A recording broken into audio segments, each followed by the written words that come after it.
Dunia dikejutkan oleh konflik sengit antara Thailand dan Kamboja. Baku tembak di perbatasan kedua negara mengguncang kawasan, membangkitkan luka lama dari era penjajahan Prancis. Konflik ini bukan sekadar soal patok batas, melainkan pertaruhan masa depan Asia Tenggara. Apa yang sebenarnya terjadi? Mengapa Kamboja menyerang?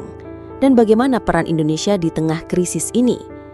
Simak cerita ini sampai habis, karena apa yang terjadi hari ini bisa menjadi titik awal perubahan besar di kawasan. Sebelum kita bedah satu persatu, silakan tulis harapan kalian untuk Indonesia, dan bagi yang Muslim silakan tulis sholawat di komentar dan dukung kita dengan cara subscribe. Konflik ini berakar dari sengketa perbatasan yang telah mengendap sejak awal 1900-an. Peta lama, patok batas, dan warisan kolonial menjadi sumber ketegangan yang sewaktu-waktu bisa meledak. Ketegangan memuncak ketika Thailand menutup pos perbatasan di Provinsi Buriram, menuding adanya kejahatan lintas batas dari Kamboja. Sebagai respons, Perdana Menteri Kamboja Hun Manet memerintahkan penutupan pos perbatasan Kamboja sebagai balasan. Namun, ketegangan tak berhenti di situ. Konflik meningkat menjadi kontak senjata terbuka. Thailand menuduh Kamboja memulai serangan dengan memasang ranjau darat di jalur patroli. Sebaliknya, Kamboja menuding Thailand melanggar batas dengan serangan militer di kawasan suci Candi Tamu Wentom, sebuah situs bersejarah yang dianggap sakral. Konflik ini dengan cepat berubah menjadi perang terbuka. Thailand mengerahkan jet tempur F-16 untuk menggempur posisi Kamboja, sementara Kamboja membalas dengan roket dan artileri berat. Dentuman senjata menggema tanpa henti di perbatasan. Laporan dari Thailand menyebutkan 14 warga sipil tewas akibat serangan Kamboja, termasuk serangan ke markas militer dan stasiun pengisian bahan bakar. Kamboja juga dituduh menyerang rumah sakit dan permukiman warga, sebuah tindakan yang oleh Thailand disebut sebagai pelanggaran kemanusiaan. Juru bicara pemerintah Thailand, Jirayu Hongsup, dengan tegas meminta komunitas internasional mengecam Kamboja. Mereka menargetkan warga sipil. Ini bukan lagi sekadar gesekan perbatasan, tapi pelanggaran kemanusiaan, ujarnya. Sementara itu, pejabat tinggi Thailand, Phumtham Wechayachai, menegaskan, kami tidak pernah menyatakan perang. Kamboja yang menyerang lebih dulu. Pertempuran harus dihentikan sebelum negosiasi bisa dimulai. Di sisi lain, Kamboja membantah tuduhan tersebut. Mereka menuding Thailand sebagai pihak yang memicu konflik dengan tindakan militer di wilayah sengketa. Pernyataan resmi Kamboja menyebut serangan Thailand ke Candi Tamu Wentom sebagai pengkhianatan terhadap sejarah dan pelanggaran hukum internasional. Ketegangan ini tidak hanya merusak hubungan bilateral, tetapi juga mengguncang kepercayaan di antara negara-negara ASEAN. Di tengah memanasnya situasi, Indonesia muncul sebagai kandidat utama untuk menjadi penengah. Sebagai negara besar di ASEAN dengan sejarah panjang dalam diplomasi damai, Indonesia memiliki posisi strategis untuk meredakan konflik. Kementerian Luar Negeri Indonesia telah mengeluarkan imbauan kepada warga negara Indonesia di Thailand dan Kamboja untuk waspada dan menghindari wilayah konflik. Kami meminta WNI tidak bepergian ke daerah rawan dan hanya mempercayai informasi dari sumber resmi, tegas pernyataan KBRI di Bangkok dan Phnom Penh. Namun, peran Indonesia tidak hanya sebatas melindungi warganya. Ekonom Bima Yudhistira dari Institut Celios memperingatkan bahwa konflik ini dapat mengganggu rantai pasok global, terutama di sektor otomotif dan elektronik yang berdampak langsung pada ekonomi Indonesia. Jika konflik berlanjut, iklim investasi di ASEAN bisa runtuh. Investor akan beralih ke kawasan lain yang lebih stabil, ujarnya. Oleh karena itu, Indonesia bergerak aktif melalui jalur diplomatik, menawarkan diri sebagai mediator untuk mencegah eskalasi lebih lanjut. Sejarah membuktikan kemampuan Indonesia sebagai penengah.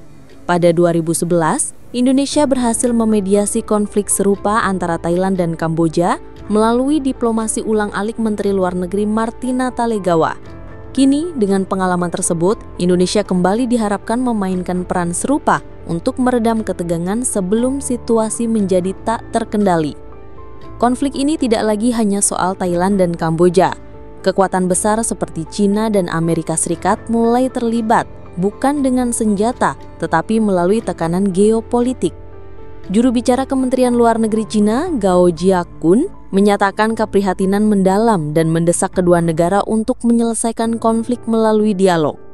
Konflik ini membahayakan stabilitas kawasan dan warga Cina di kedua negara, ujarnya. Kedutaan Besar Cina telah mengimbau warganya untuk menjauhi daerah konflik. Amerika Serikat juga tidak tinggal diam.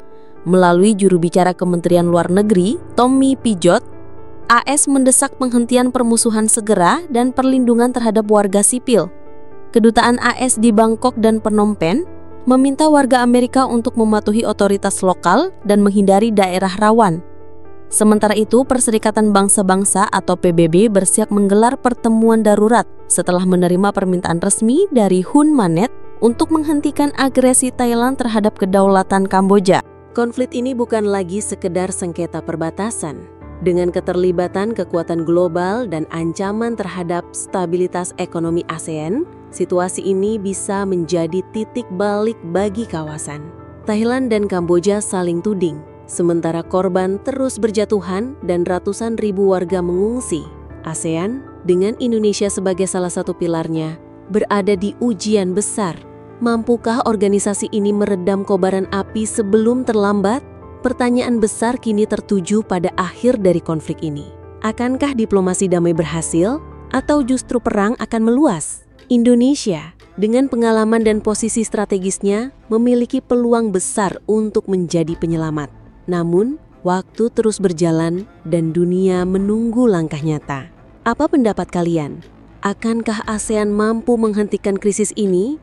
Atau kita sedang menyaksikan awal dari konflik yang lebih besar?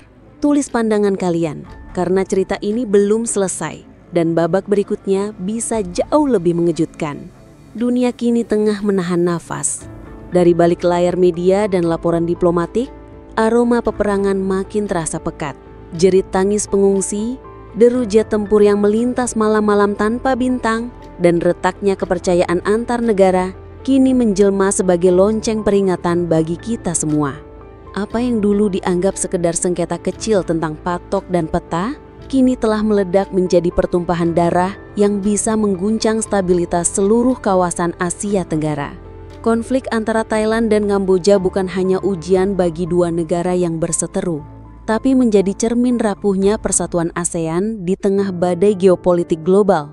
Persoalan ini bukan hanya tentang siapa yang memulai serangan, bukan pula tentang siapa yang paling dirugikan secara militer atau ekonomi. Ini adalah pertarungan narasi, sejarah, kedaulatan, dan martabat bangsa. Di satu sisi ada luka lama dari masa kolonial yang belum sembuh, dan di sisi lain ada ambisi masa kini yang terbakar oleh provokasi dan kepentingan politik domestik. Kini, semua mata tertuju pada Indonesia. Sebagai negara terbesar di Asia Tenggara dan pilar utama dalam struktur ASEAN, Indonesia bukan hanya ditunggu untuk bicara, tetapi untuk bertindak. Dunia ingat bagaimana Indonesia pernah menjadi juru damai. Dunia tahu bahwa dalam darah diplomasi Indonesia selalu ada tekad untuk menyelamatkan bukan hanya rakyat sendiri, tapi juga stabilitas kawasan. Tapi kali ini, tantangannya jauh lebih besar, bukan hanya karena desingan peluru dan roket yang makin intens, tetapi karena bayang-bayang Cina dan Amerika mulai mengintai, menyusup, dan bisa memperkeruh air yang sudah keruh. Apakah Indonesia akan berhasil meredam konflik ini sebelum menjelma menjadi perang proksi besar-besaran? Apakah ASEAN masih cukup relevan untuk menjadi benteng terakhir sebelum api ini membakar ke segala arah? Satu hal yang pasti, dunia tidak sedang menonton pertikaian dua negara kecil. Dunia sedang menyaksikan titik kritis dari persatuan kawasan. Ujian atas prinsip-prinsip yang selama ini digembar-gemborkan dalam pertemuan-pertemuan regional yang penuh basa-basi. Darah telah tumpah, rakyat sipil telah menjadi korban, dan jika tidak ada langkah nyata dalam waktu dekat, sejarah bisa mencatat konflik ini sebagai awal dari kehancuran regional yang panjang dan menyakitkan. Maka kini, waktunya bagi para pemimpin untuk melangkah keluar dari bayang-bayang diplomasi kosong dan menunjukkan keberanian yang nyata. Bukan dengan senjata, tapi dengan ketegasan moral, kecerdikan strategi, dan kemauan untuk menempatkan kepentingan bersama di atas ego nasional. Karena pada akhirnya, dunia tidak butuh lebih banyak perang. Dunia butuh harapan. Dunia butuh perdamaian. Dan mungkin untuk terakhir kalinya, harapan itu berada di tangan Asia Tenggara sendiri. Babak ini belum selesai, tapi saat ini kita semua memegang pena sejarah. Akankah kita menulis akhir yang damai atau membuka halaman baru dari kekacauan yang tak terbendung?